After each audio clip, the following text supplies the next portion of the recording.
Muy buenas días, tardes, noches tengan todos ustedes. Es un gusto en este espacio de reflexión filosófica, política y restaurativa proponerles en esta ocasión una conversación con un amigo y colega al que en particular tengo un profundo aprecio, el maestro Héctor Noel José Reyes. Y bueno, brevemente comentar, él es licenciado en Ciencias de la Educación, es un experto en temas comunitarios y bueno, hemos tenido el gusto de colaborar ya en algunos proyectos de construcción de paz y de construcción de comunidad juntos.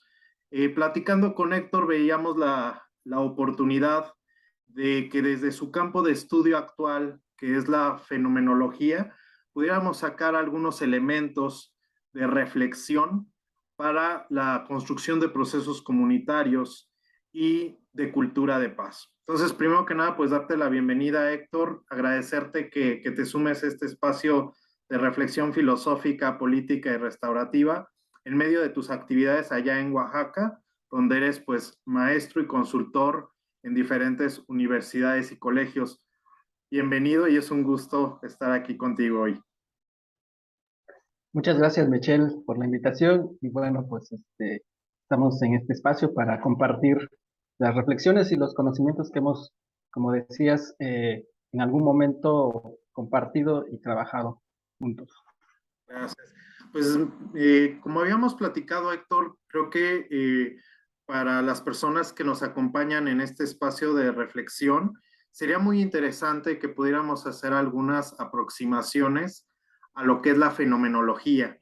Entonces, por principio, entendiendo que a lo mejor muchas de las personas que nos escuchan apenas comienzan en el campo de la filosofía y a conocer estos conceptos que de pronto suenan un poco abstractos, a lo mejor pudiéramos compartir, que pudieras compartirnos qué podemos entender en términos como simples, sencillos, por una metodología o un estudio de fenomenología. Sí, sin meternos en la complejidad que requiere un estudio en torno a la fenomenología, en términos muy, digamos, concretos, podríamos decir que la fenomenología es eh, la descripción de las experiencias o de las vivencias humanas. Vamos a ponerlos en esos términos. La descripción de las experiencias o vivencias humanas.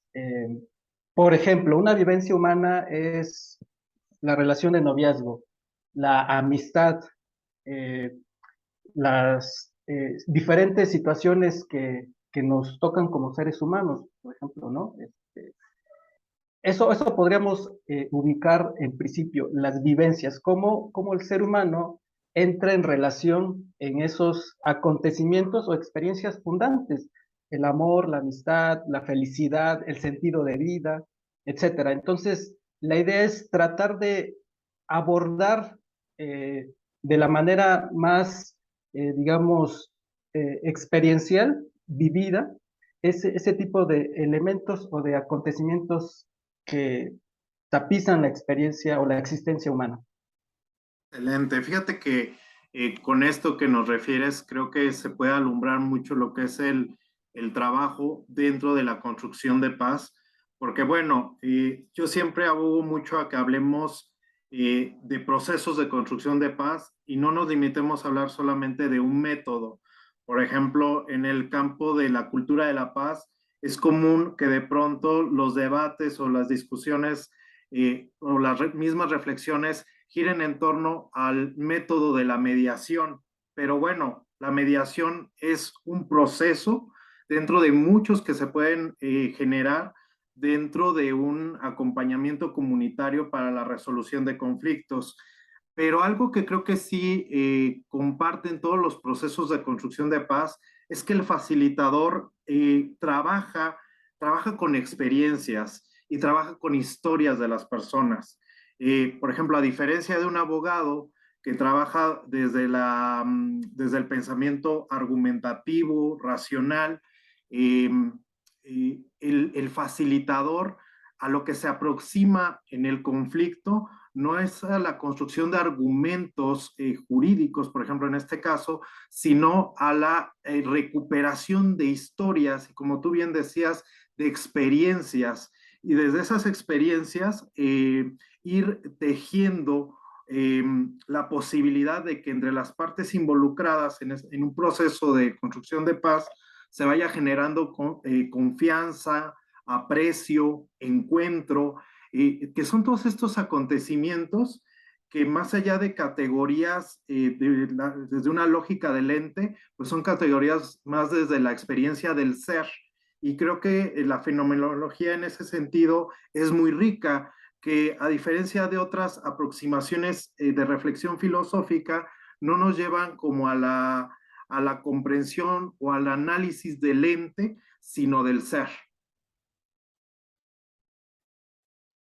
Claro, sí, hay que ubicar el surgimiento o la fenomenología en un contexto donde obviamente había toda una discusión, toda una serie de discursos que pretendían, digamos, atrapar, conceptualizar eh, científicamente el fenómeno humano, los fenómenos sociales, etcétera, ¿no? Estamos hablando de una propuesta, por ejemplo, positivista o cientificista, donde con ciertas categorías, ciertas metodologías, cierta heurística, ciertas epistemologías, concebían el hecho social o en general la experiencia humana, ¿no? Y normalmente estas metodologías o estos dispositivos de argumentación, como bien decías, eh, tendían a objetualizar, a cosificar la experiencia humana o el fenómeno humano. Y entonces se pretendía hacer toda una sistematización en términos cientificistas de el suicidio, por ejemplo, o de la violencia de género, etcétera, ¿no? O sea, había toda una tendencia positivista a objetualizar la experiencia humana. Frente a esta dinámica emerge, ya había toda una tradición que empezaba a tomar distancia de esta forma de objetualizar el fenómeno humano. Tenemos la hermenéutica, por ejemplo, las ciencias del espíritu en el siglo XIX, que empiezan a distanciarse de esas metodologías, y un poco el paradigma entonces era entrar en lugar de la explicación o de la lógica argumentativa que está detrás de esos hechos sociales o humanos, habría que entonces entrarle por el método de la comprensión, ¿sí? Por la captación del sentido de esas dinámicas que no tendían a, digamos, ajustarse al método científico, por ejemplo, ¿no?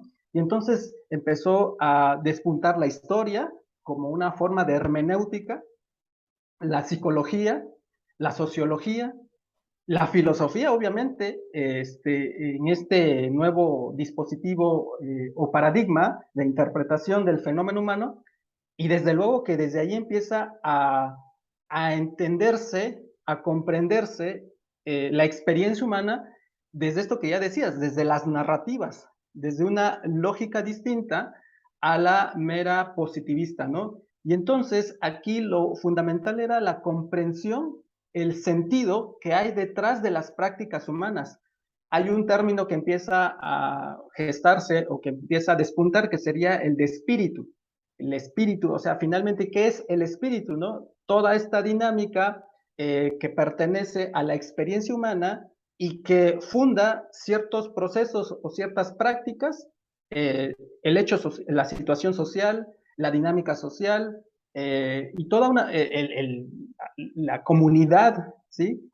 Y la historia, obviamente, son entonces fenómenos humanos que aparecen desde una nueva perspectiva para su comprensión, ya no para su explicación, a lo mejor causal, argumentativa, como lo pretendía el positivismo, ¿no? O las ciencias analíticas, empírico-analíticas, por ejemplo, sino que ya de alguna manera se empieza a echar mano de los recursos narrativos, lingüísticos, simbólicos, que van a ser propios de esta nueva forma de entender el fenómeno humano. Fíjate que esto que comentas me parece muy importante como de recuperarlo desde el trabajo que se realiza en procesos comunitarios y de construcción de paz, porque tú comentabas ahorita algo que me parece que nos toca mucho reflexionar a los facilitadores de estos procesos, que es cómo desde el predominio de cierta lógica de las ciencias, se ha tendido a relacionarse con el objeto de estudio tal cual, desde esta lógica objetual que tú decías, ¿no? Entonces, era esta forma de situarse en la relación sujeto-objeto, ¿no? Que finalmente ha predominado, pues, en la mayoría de las ciencias naturales y sociales.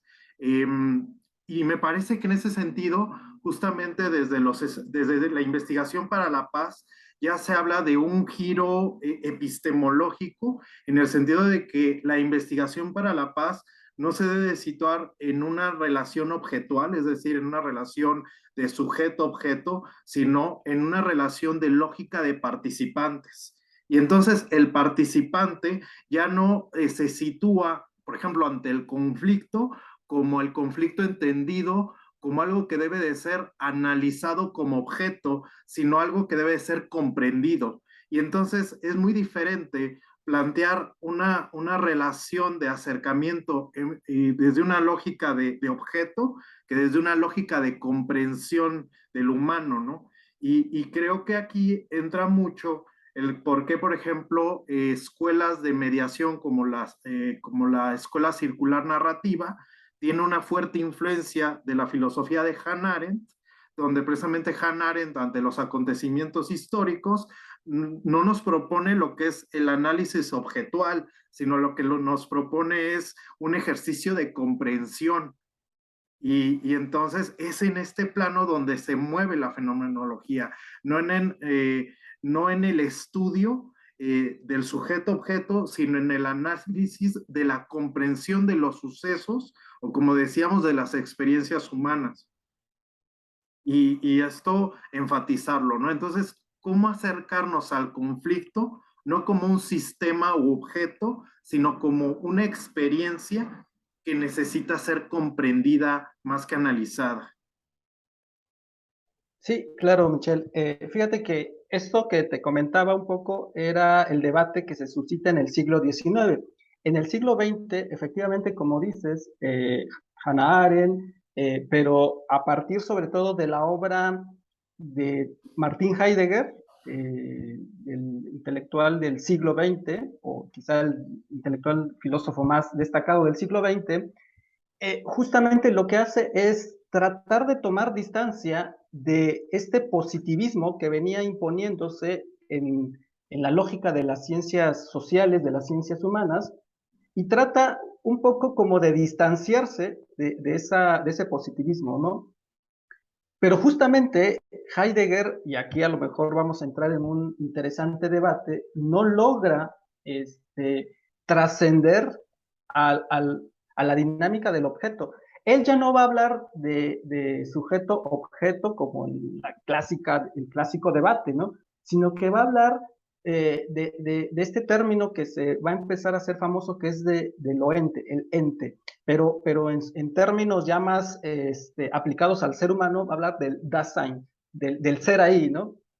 Y entonces él va a empezar a fundar toda una descripción. Él empieza a hacer fenomenología en toda su obra, porque trata de explicar o de comprender, mejor dicho, si nos ponemos ya rigurosos, trata de ubicar la comprensión de la existencia humana. Y entonces disecciona lo que sería el Dasein y obviamente es el ente por excelencia, el Dasein, porque es el que se pregunta sobre el sentido del ser, y entonces va ubicando toda una plataforma de interacción en torno al Dasein, y donde lo que va a primar es la comprensión del ser, la comprensión de su ser.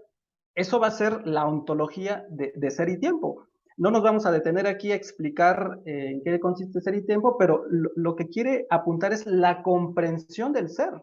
Y entonces, por ejemplo, la comprensión del ser, obviamente partiendo de la existencia del Dasein, o sea, con qué se encuentra, qué sentido se va encontrando en torno a su existencia. Y, y en esta comprensión del ser que se va a hacer el mismo Dasein, obviamente que, y aquí es donde empezamos como un poco a señalar, digamos, eh, a repetir la dinámica que pretendía criticar Heidegger con su nueva análisis de la existencia.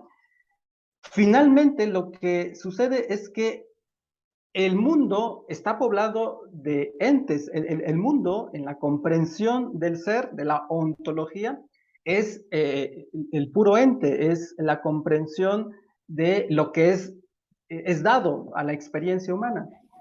Y en esta dinámica eh, empieza a hablar Heidegger, por ejemplo, de la existencia inauténtica, ¿no? La existencia inauténtica como lo impersonal. Entonces, lo impersonal se empieza a poblar en la dinámica existenciaria de lo ente, y entonces podríamos hablar, por ejemplo, de una cuestión de existencia inauténtica en torno a esto que veníamos diciendo. Eh, ya no hay experiencias humanas, sino lo que hay son rutinas, ciclos, hay prácticas vacías, pero no hay espíritu, no hay narrativas, no hay un sentido que permita catapultar la experiencia humana más allá de lo que pretendía o lo que se supone que es el puro ser ahí. O sea, si hay una comprensión de mi realidad, yo entiendo que voy al trabajo, checo tarjeta, checo horario, ¿sí? Entiendo que hay un dispositivo que me permite trasladarme al trabajo, entiendo que es un sistema laboral, económico, social, político, etcétera.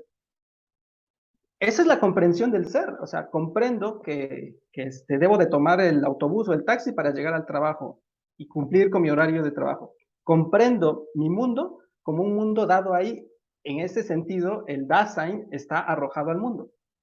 Pero ese Dasein simplemente entonces termina secuestrado por una lógica sistémica.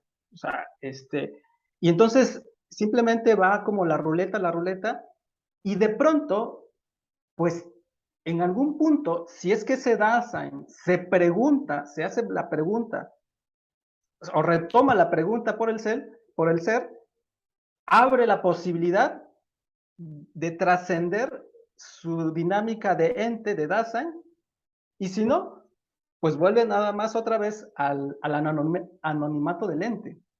Pero bueno, no quisiera ahorita todavía tocar ese tema, hasta ahí como que trato de ubicar esta cuestión para seguir ahorita en otro momento retomarlo.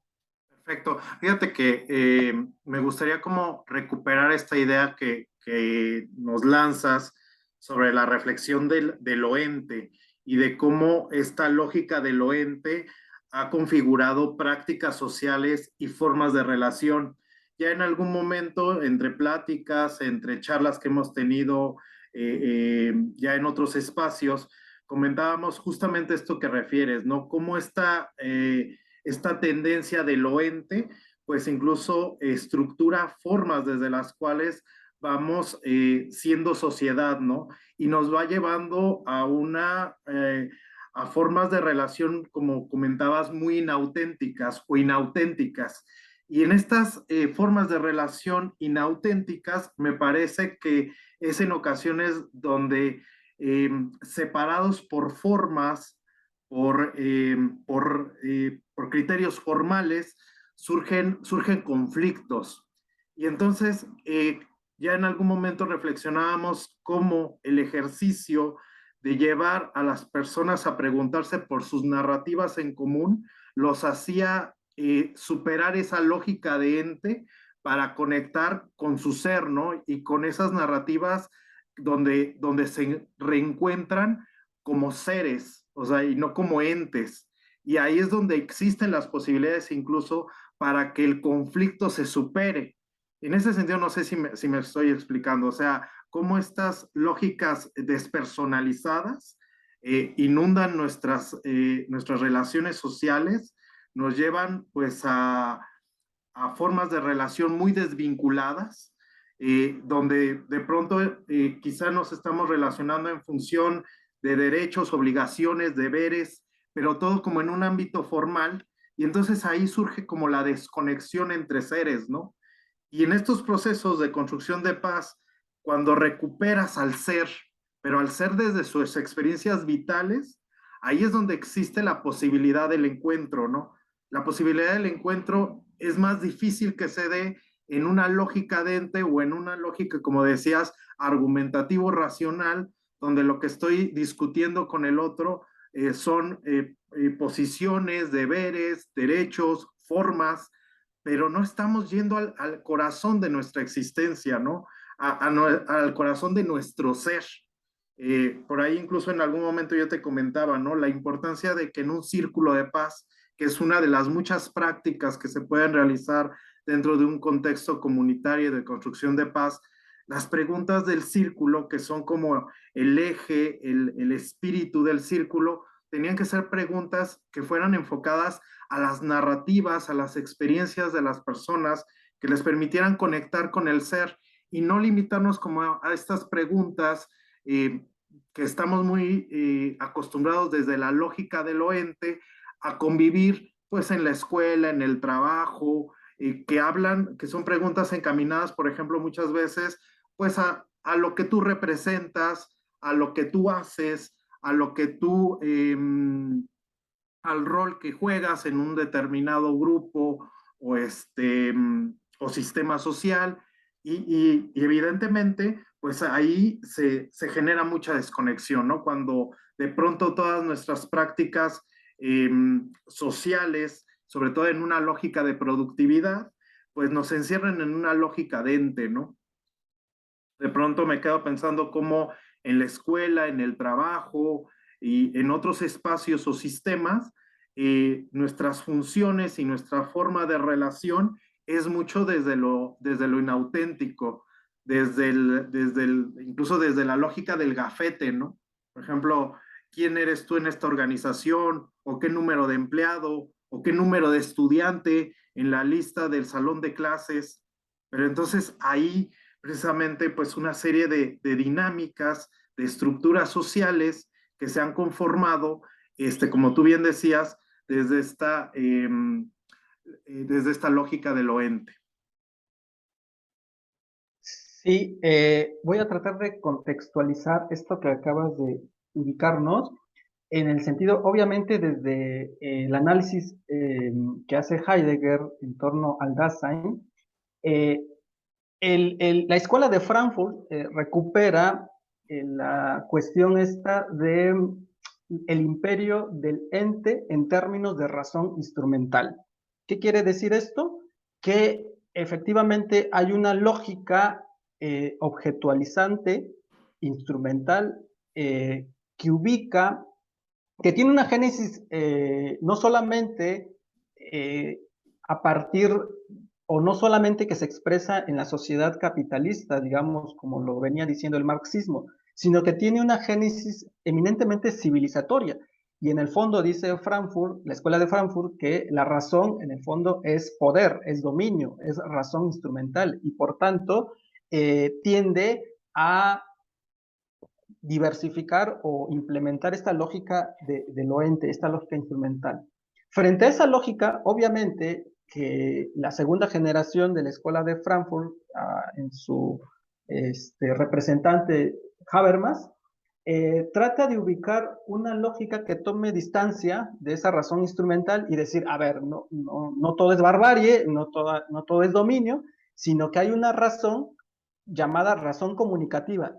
A partir de esta razón comunicativa es como se empieza a instalar diversos dispositivos de argumentación. Por ejemplo, el derecho va a ser uno de esos dispositivos de argumentación que pretenden una lógica distinta a la instrumental. La instrumental es cuando el científico trata de indagar de manera objetual la realidad, ¿no? O cuando tú y yo vamos al mercado a comprar ciertas cosas porque necesitamos lograr ciertos fines instrumentales, ¿no?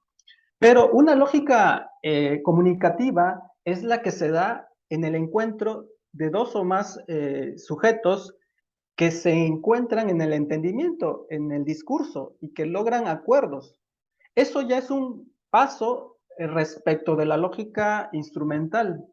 Sin embargo, los, digamos, análisis, y en esto obviamente que vino toda una serie de filósofos que a partir de esta, digamos, propuesta de la acción comunicativa, trataron de pensar un poco la experiencia, digamos, humana en términos de, de la ética del discurso, digamos, ¿no? Y obviamente que el derecho era un elemento importante en esa dinámica de comprensión de la experiencia humana. Ahí está Adela Cortina y, bueno, toda una serie de filósofos y filósofas que van a despuntar en esta dinámica. Sin embargo, se dan cuenta, por ejemplo, lo retoma en este sentido Enrique Dussel, pero no solo, también la misma Adela Cortina, eh, se dan cuenta que la razón comunicativa no es suficiente para abordar procesos de interacción humana. Entonces, Adela Cortina, por ejemplo, retoma el concepto de razón cordial, que obviamente no es algo que se inventa, tiene toda una tradición milenaria respecto de esto. Pero Occidente, y aquí no me gustaría meterme en eso, pero Occidente como que expulsó la categoría de corazón, ¿sí? Que fue un elemento importante en la filosofía, pero Occidente expulsó esa categoría de corazón que va a retomarse por filósofos marginales. Por ejemplo, Hildebrand es uno de los filósofos, de los filósofos, digamos, fenomenólogos del siglo XX, y otros más de diferentes perspectivas van a retomar la categoría del corazón.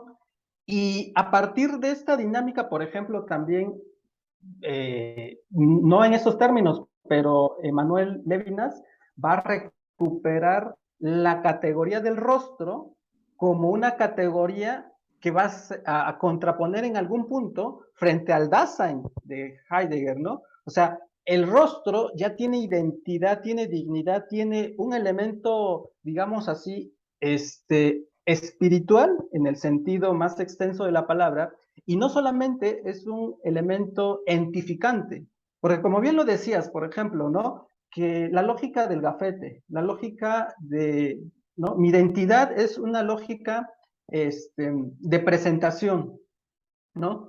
Pero no terminamos de ubicar la experiencia humana en su profundidad.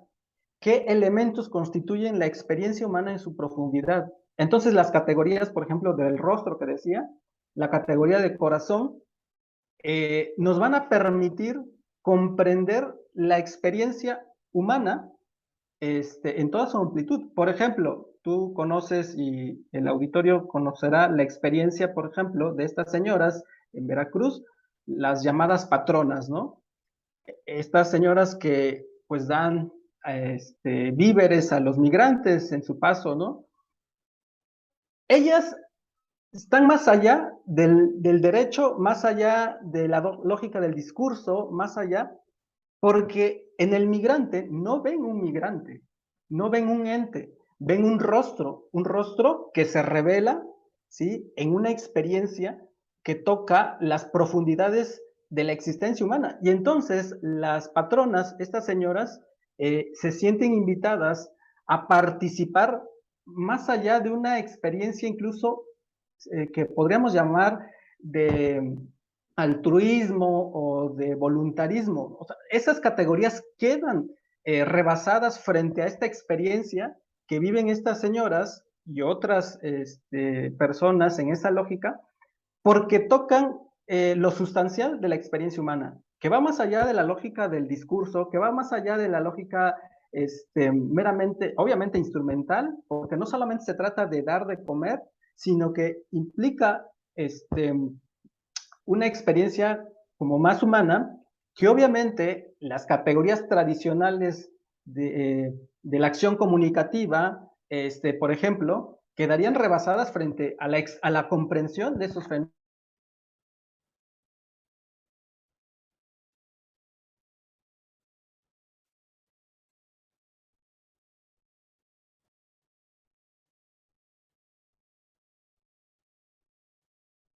La existencia humana. ¿En qué sentido estamos hablando de narrativas, de experiencias que permitan comprender justamente estos actos que no se explican o que no se comprenden desde una lógica meramente consensual, desde una ética discursiva o desde otro paradigma que no sea esta lógica del rostro o del corazón? Muy bien. Sí, definitivamente creo que todas estas categorías que nos comentas, por ejemplo, rostro, corazón, cordialidad, son elementos desde los cuales definitivamente nos dan mucho para reflexionar desde los procesos comunitarios, desde los procesos de construcción de paz. Pues mucho que platicar. Yo te agradezco, Héctor, porque definitivamente creo que esto daría para muchísimo. Por lo pronto creo que podríamos recuperar cómo desde la fenomenología podemos tener acceso a determinadas categorías que nos ayuden a comprender con mayor amplitud aquellos procesos de quienes estamos en este campo de construcción comunitaria, ¿no? Donde definitivamente debemos de empezar a jugar y a reflexionar desde otras categorías que a veces desde las ciencias que han jugado más desde el lenguaje del ente, no nos lo dan, ¿no? Como estas categorías que nos ponías justamente de rostro, corazón, cordialidad, y bueno, estos referentes que me parece que son fundamentales, como Levinas. Pues brevemente yo te invitaría a que nos compartieras en unas breves palabras cómo te vas de este espacio. Tu micrófono. Me voy satisfecho con esta experiencia de compartir, de seguir pensando, reflexionando y bueno, pues encantado de participar en este espacio. Pues de igual manera te agradezco mucho el que hayas aceptado. Espero que esta sea la primera de varias conversaciones y pláticas que tengamos al respecto. Creo que hay mucho que platicar desde la fenomenología en relación a los procesos comunitarios y de construcción de paz. Y bueno, invitar a quienes se suman a este espacio, pues a que nos dejen comentarios, dudas, sugerencias. Y bueno, nos despedimos de ustedes. De mi parte, el maestro Michel Ramírez Maldonado y nuestro invitado, pues de honor, el maestro Héctor Noel, con quien les comento que he tenido el gusto de trabajar en procesos comunitarios y justamente reflexionar mucho y pensar con el corazón y con la mente, pues todas estas experiencias desde el corazón, desde el rostro, desde el encuentro con nuestros semejantes. Pues un placer y estamos haciendo comunidad desde este espacio de reflexión filosófica, política y restaurativa. Gracias, Michelle. Muchas gracias a todos.